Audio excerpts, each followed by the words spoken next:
Malang, Sukorejo, Ponorogo. Ini kami dari timnya Pondok Modern gambar di depan. Di sini untuk ya menimba ilmu lah yang bisa diterapkan di Pondok Modern.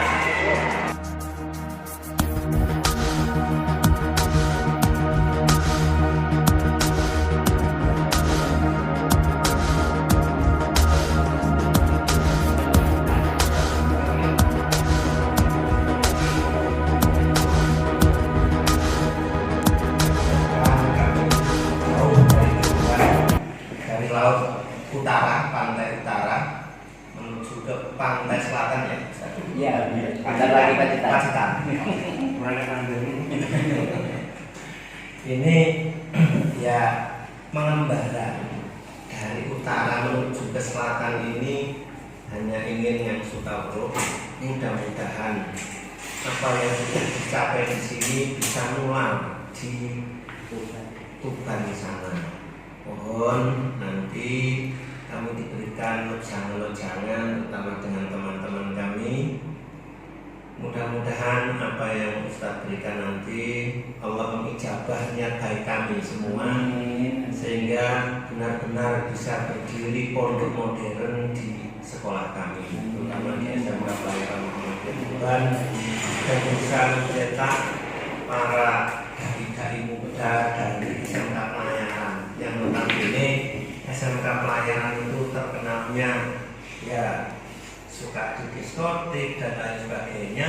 Pengennya SMK Pelayaran Muhammadiyah tapi produknya dai-dainya itu Ustaz. Ini memang sangat berat dan mustahil, tapi jika Allah berkehendak tidak ada satupun yang mustahil. Itu maka kami berharap. Terima kasih yang bisa saya sampaikan. Yang jelas kami mohon dengan sangat atas semua apa yang sudah dikatakan Ustaz untuk ditularkan kepada kami. Mudah-mudahan Allah mengijabah kita semua. Assalamualaikum warahmatullahi wabarakatuh. Bismillahirrahmanirrahim. Assalamualaikum warahmatullahi wabarakatuh. Alhamdulillahirabbil alamin wassalatu wassalamu ala asyrofil mursalin wa ala alihi wa sahbihi ajmain, amma ba'du. Yang kami hormati Ustaz Arifin, jadi berpulau paling hebat. Kalau mengajar suaranya tidak pernah kecil, mesti banyak. Yang kami hormati Pak Ayah, saya juga banyak belajar. Saya muridnya Bu Ar ini. Pokoknya selama di Surabaya diajari oleh beliau banyak ilmu. Insya Allah beliau gudangnya ilmu.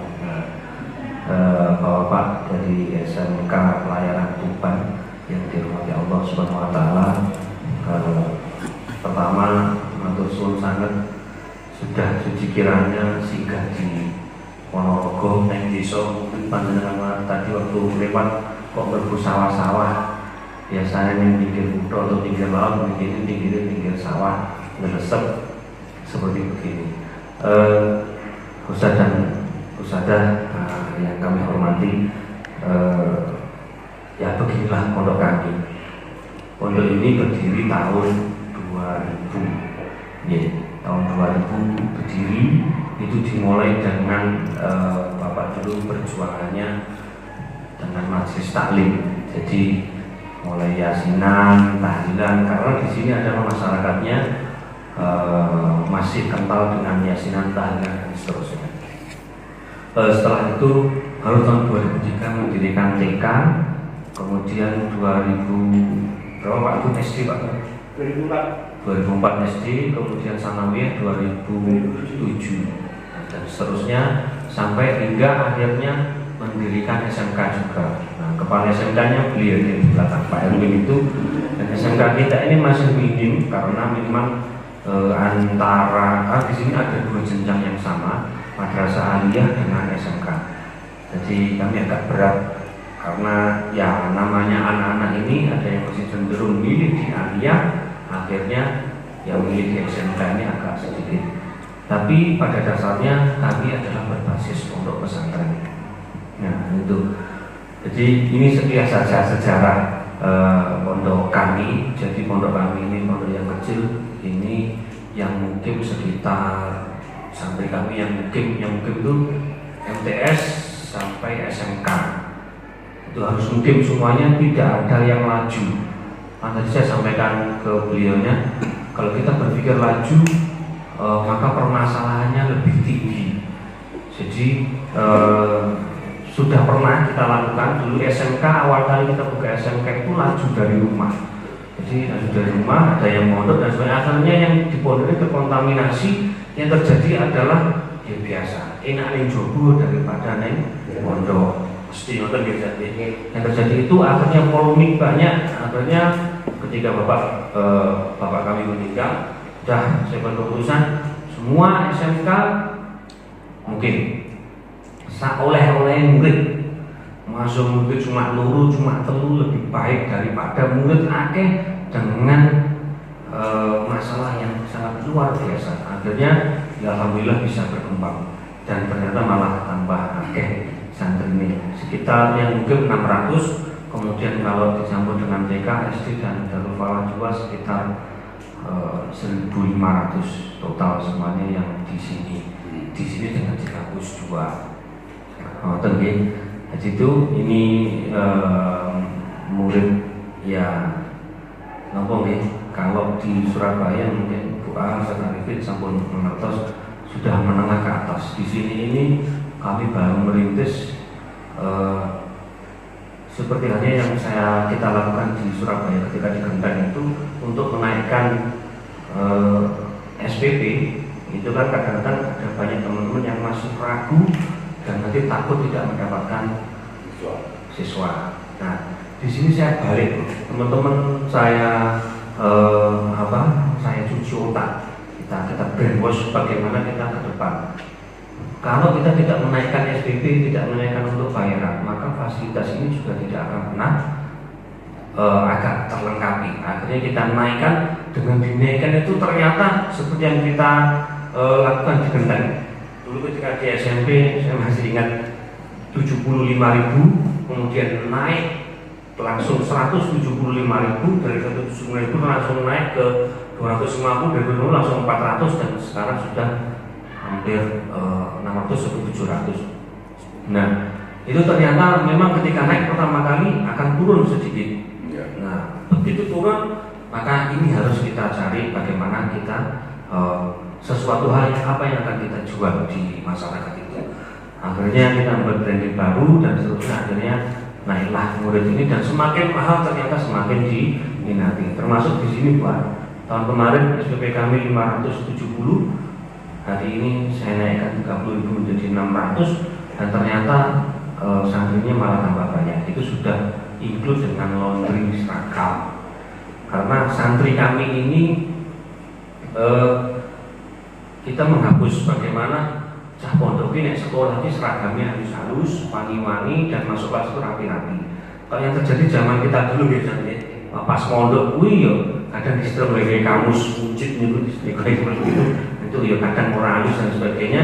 Akhirnya di sini kami paksa dan kami wajibkan dan kami includekan di dalam SPP itu supaya mereka ini masuk uang laundry khusus untuk seragam. Nah, pertama kali di polemik pondok itu mengajari untuk mandiri, kok malah dikongkon laundry dan sebagainya. Akhirnya saya terangkan yang dilaundrykan adalah seragamnya saja, tapi baju hariannya tetap mereka nyuci sendiri seperti itu.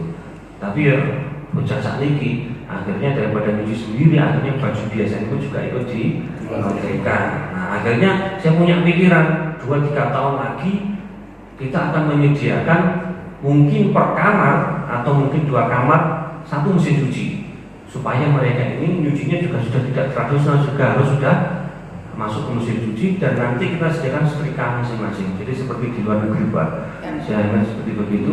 Nah, saya melihat di Pondok Sulaimaniyah Turki itu juga sama. Jadi luar biasa. Jadi mereka nyucinya sudah pakai mesin cuci, terus kemudian tidurnya sudah pakai ranjang. Nah, ini baru kita rancang mungkin 2 tahun lagi kita ranjang, plus nanti naik lagi kita juga tidurnya harus pakai AC. Ini bocah saya ini tahan AC, ini awalnya diri kan malah orang kuat AC kan. Nah, jadi itu, nah ini perkembangan yang akan kita pikirkan karena kami mengikuti perkembangan yang ada di anak-anak. Maka dari itu di depan itu saya tulis, ya kan, pesannya Umar bin Khattab itu kan, didiklah anakmu sesuai pada zamannya, karena dia akan hidup pada zaman dia, bukan zaman panjenengan. Jadi harus kita pikir bagaimana apakah ilmu yang kita ajari hari ini relevan dengan ketika mereka nanti sudah lulus dari pondok ini. Nah itu maksud selain didik orang akeh ini nek gambar dulu lah, jadi nanti ganti ya. Nah ya, ini yang selalu saya bicarakan ke teman-teman semuanya, ke guru-guru ya. Jadi sekarang Anda kalau sudah berniat untuk khulufi Darul Falah Ka'afah misalnya, jadi yang sering kali saya dengar di Pak Kiai Haji Imam Badri, ya kalau sudah masuk gontor ini secara ka'afah, secara sempurna, terus masa milih-milih, termasuk guru ini, ya, termasuk guru. Ketika sudah berjuang di sini, yo mau nggak mau semuanya yo bondo bahu pikir lek perlu, ya saya nyowone bisa itu berjuang di Darul Falah. Ya makanya pilihannya adalah go away, kan? Silakan untuk berjuang terus atau leave it. Nah, tinggalkan saja. Sudah setengah-setengah nanya, karena kita ini SDM ini perlu. Jadi SDM ini perlu. Alhamdulillah kita motivasi seperti itu. Akhirnya mereka memilih ketika sudah di Darul Falah. Alhamdulillah. Sing nom ini ya setiap hari kita ajak. Ya kadang ngopi bareng, kadang bicara di warung kopi, kadang di restoran, kadang kita ngaji bareng dan seterusnya. Itu dalam rangka untuk mereka ini supaya rasa kecintaannya di pondok itu tinggi. Karena kita ini SDM luar biasa, memang harus kuat. Saya tidak mungkin memposisikan setiap hari kayak kamu kan naik dari kiai bina sopan, kalau nggak sopan, besarun nunggu naik kursi, ngaji dan seterusnya. Saya yakin pondoknya nggak akan maju. Makanya benar tadi panjenengan ngendikan itu kita harus punya tim. Ya, kita harus punya tim. Makanya saya bentuk ada tim kreatif di sini. Tim kreatif saya bagi, ada tim kreatif yang berpikir PSB, ada yang berpikir untuk kurikulumnya, dan ada yang berpikir untuk humas keluar. Itu sudah kita pikirkan dan kita bagi.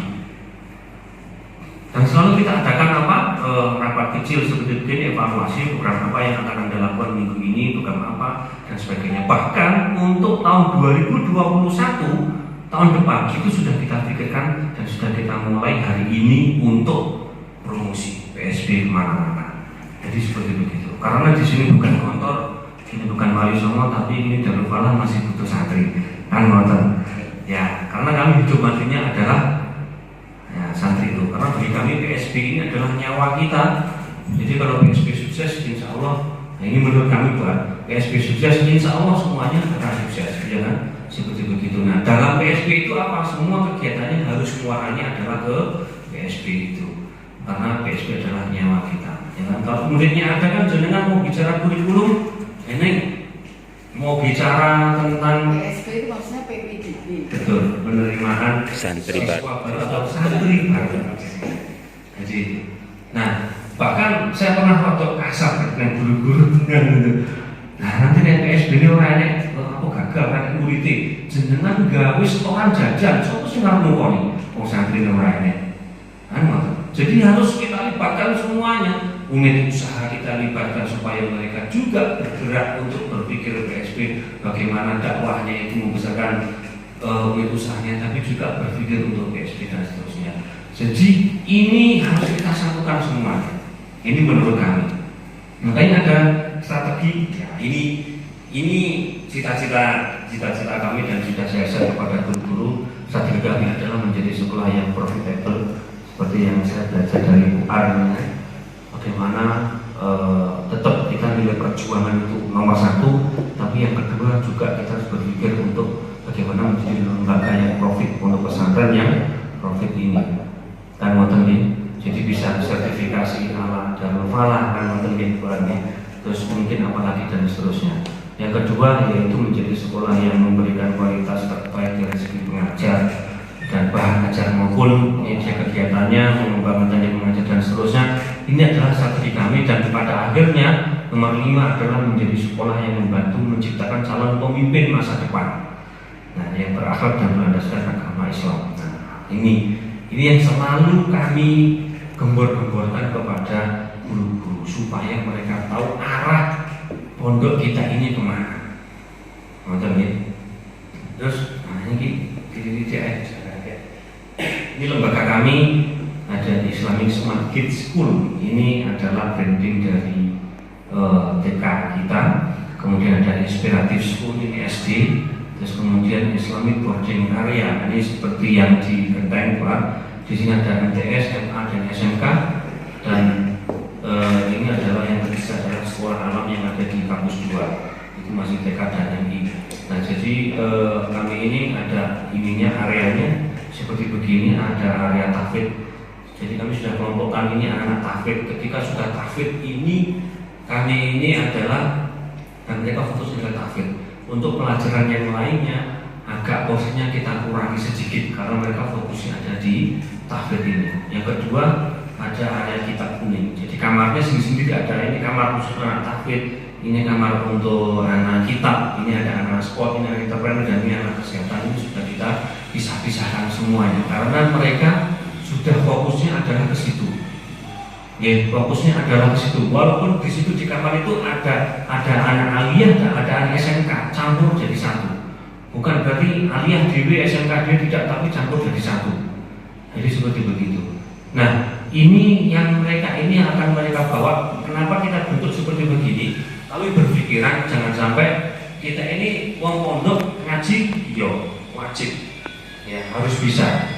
Kan nonton. Jadi ngaji wajib, kita yo iso. Yang ketiga yang harus dibawa ke masyarakat adalah skill, yaitu keahlian.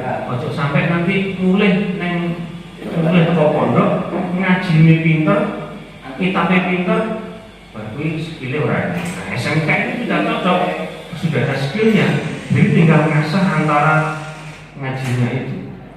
Jadi mungkin itu ya harus cari formatnya di situ itu. Nah, maka dari itu ini kami berpikir pokoknya bocah kene kiko begitu mulai teko kene ngajine pinter, kitabnya pinter, skillnya juga harus ada. Ya, karena kita hidup di dunia, walaupun sana di bagian dunia itu harus kita ingat-ingat karena hidupnya masih di dunia. Jangan sampai kita ini pun dan banyak beberapa pesantren yang pokoknya ngaji mulai masa jadi guru ngaji kabeh. Nah, santri ini sinten? Kalau masa aku jadi guru ngaji, nah kok piye? Santri sinten kan kita tidak tahu. Maka dari itu semuanya kami sudah mengelola di sini bagaimana jadwalnya ini sedetail mungkin. Kok Pak Erwin jadwalnya ini jadwal pesantren nanti coba jenengan printkan kemudian dibagi di sini. Nah, jadi ini yang kita fokuskan di sini, Pak. Jadi kami tidak kemudian semuanya harus hafal Al-Quran. Saya masih ingat bapak kami ini pendiri ini ngomong, pokoknya besok bocah kuwi kudu hafal Al-Quran, kudu iso kitab, kudu bahasa Inggrisnya apik, kudu bahasa Arab apik.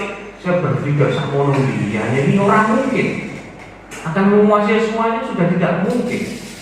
Ya kan? Itu sudah tidak mungkin. Maka dari itu, nah, kita cari dia fokusnya di mana, apa yang akan dia cari, seperti itu. Dan kemarin entrepreneur saya undangkan guru dari Ciputra, Pak. Saya undang sekali di sini. Jadi itu dibuka wawasannya. Saya ngomong ya, jangan melihat itu Kristen atau enggak, tapi yang saya lihat itu hero untuk berbisnis kan hari ini masih number one kan masih Wong Cino. Jadi saya datang ke sini, akhirnya dilihat diterangkan dan sebagainya banyak hal di situ.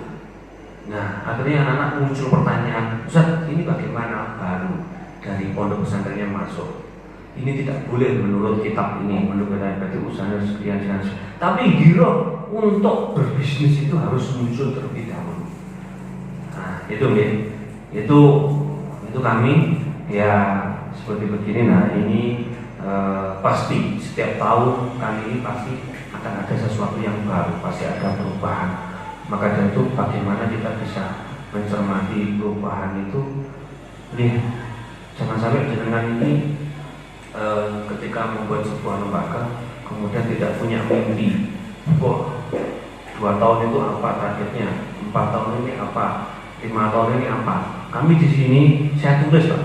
Itu saya tulis tahun sekian targetnya kita harus begini, SD ini, TK ini, pesantren ini, MTS ini, MA ini dan sebagainya. Itu ada semuanya. Sampai 5 tahun yang akan datang itu sudah harus ada.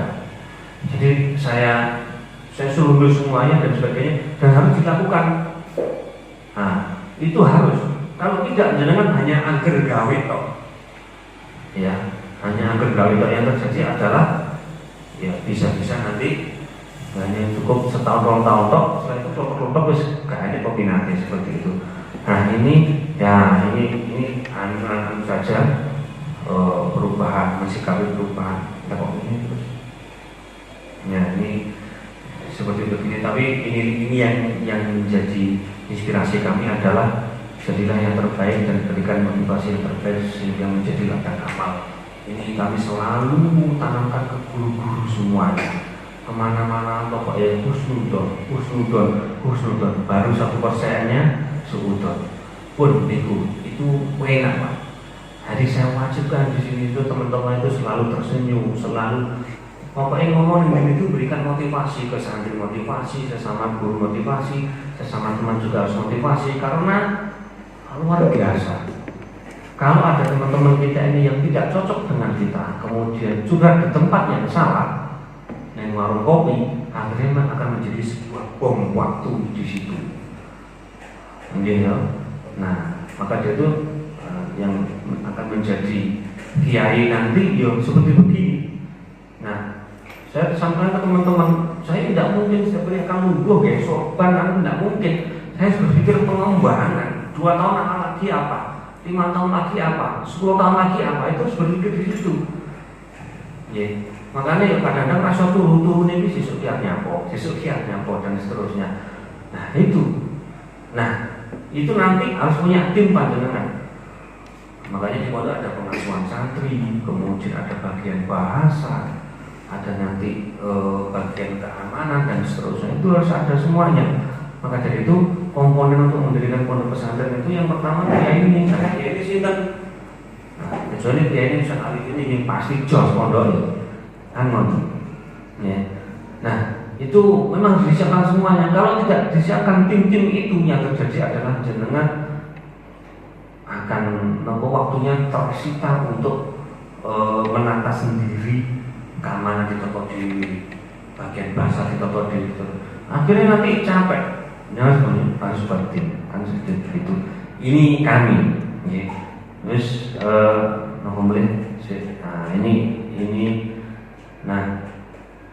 ini kami yang di Darul Falah 2. Kami ingin bagaimana kita mempersiapkan the next Darul Falah untuk yang di Darul Falah 2, karena kompetitor kami yang di sana itu luar biasa. Ternyata banyak teman-teman dari Solo, dari Jogja itu sudah mau mendirikan banyak sekolah di daerah Badekan dulu, Badekan kemudian di Wonogiri. Itu di Wonogiri dan seterusnya. Ternyata luar biasa, teman-teman PKS juga mau mendirikan di sana. Non Muslim dari Solo itu sudah mau minjem daerah barat dan seterusnya. Nah kita harus punya satu posisi di sana untuk yang mengislamkan daerah sana. Akhirnya kami perjuangan di sana yang pertama kali yang kita siapkan adalah untuk di sana yang sudah jalan ada RA dan MI, itu bentuknya sudah sekolah alam. Konsepnya adalah seperti begini, konsep sekolah alam. Nah, ini rencana kami adalah kami ingin membuat virtual class. Yang mungkin hari ini lagi booming, ada virtual class. Kemudian yang kedua, kami ingin membuat digital library. Jadi di situ tidak ada buku, semuanya sudah serba digital. Ini lagi kita konsep bagaimana kita membuat sebuah digital library. Terus kemudian ada learning cafe. Nah, ini kami di pondok insya Allah tahun depan yang di sini kita juga akan buat learning cafe karena bocah saya ini senengane ngopi. Nah, ngopi di sini yang kita bicarakan adalah ilmu. Nanti kita akan buat 1 atau 2 orang untuk satu ruangan untuk kafe ini. Jadi mlebu nang warung kopi kuwi kudu belajar. Di situ kudu presentasi, kudu apa yang diomongkan yang baik, bukan majelis gibah kan di situ. Terus kemudian ada science class seperti begini. Ini lagi kita konsep baru untuk kita membuat satu kelas untuk science class. Bagaimana kita ya masuk itu seraya mereka itu dikelilingi oleh ilmu pengetahuan. Saya yakin panjenengan juga lebih mengetahui. Konsep kami di sekolah alam adalah ini yang pertama untuk arena bermain kami buat untuk seperti sekolah alam, yaitu area outbound seperti begini. Dan konsep yang paling penting adalah di sini adalah bagaimana kami menciptakan sekolah alam berbasis Al-Quran dan hadis. Nah, semua to be A, nah nilainya to A. Itu di satu program ini yang saya merumuskan ini seperti begini, yaitu to be A Valuable Kids. Yang pertama adalah bagaimana untuk ibadahnya itu mereka sholat dengan kesadaran, tidak disuruh, tapi nebes ngerti bahwa sholat azan dan azan. Nah itu bagaimana. Terus kemudian bagaimana mereka A, nilainya A dalam tartil baca Al-Quran. Kemudian yang ketiga, ini karena saya masih konsepnya untuk TK dengan MI dengan SD, maka masih juz amma yang saya ini kan. Dan nanti mungkin untuk pesantren panjenengan bisa lebih apalagi mungkin Al-Quran berapa juz dan sebagainya.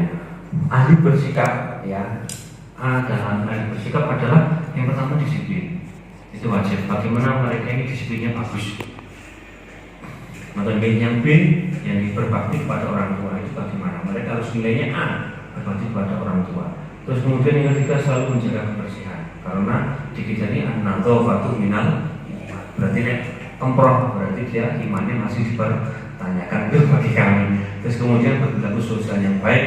Kemudian yang bernilai A juga ahli berintervensi dengan alam, menjadi wirausaha yang mandiri, bercocok tanam ataupun tandur barang-barang dan sebagainya. Malah di sana yang dilakukan adalah mereka nandur kacang, dipanen sendiri dan kacang itu dijual di kelilingkan desa kecil itu. Jadi dijual. Ya alhamdulillah ya laku. Kemudian kemarin nandur telo itu dijeboli, digoreng yang baik, digodok, digoreng, akhirnya menjadi pisang, menjadi jambal pisau, ubi, keju dan sebagainya. Jadi seperti begitu. Kita ajari bagaimana juga mereka harus entrepreneur dari kecil. Terus kemudian mempunyai keterampilan dan mengembangkan potensi alam. Ada potensi alam kan banyak, tanduran rakar-rakar nake, karena ini bisa untuk mereka mengembangkan potensi itu. Terus kemudian ahli memimpin. Nah ini yang harus nilainya A. Good leader ini kan pemimpin yang amanah. Nah maksud kami seperti begitu. Bagaimana mereka ini kita ajari memimpin, tapi mereka menjadi pemimpin yang amanah. Terus kemudian ahli belajar tuntas bidang studi dan bisa mereka bisa membaca ATB. Dan yang terakhir, nah, ini konsep kami, mungkin nanti saya dapat masukan dari Tuhan, dari Panjenengan Sedoyo, ya boleh ditambahin. Yang terakhir adalah berbicara, mereka percaya diri dulu, ya percaya diri. Dan yang kedua mampu mengatur emosi diri. Dan yang terakhir belajar untuk menjadi kami. Nah, ini gambaran sedikit dari kami. Singgung pena adalah tanya jawab kan, betul misalnya sambil dinikmati internet novel itu. Dan mungkin saya berharap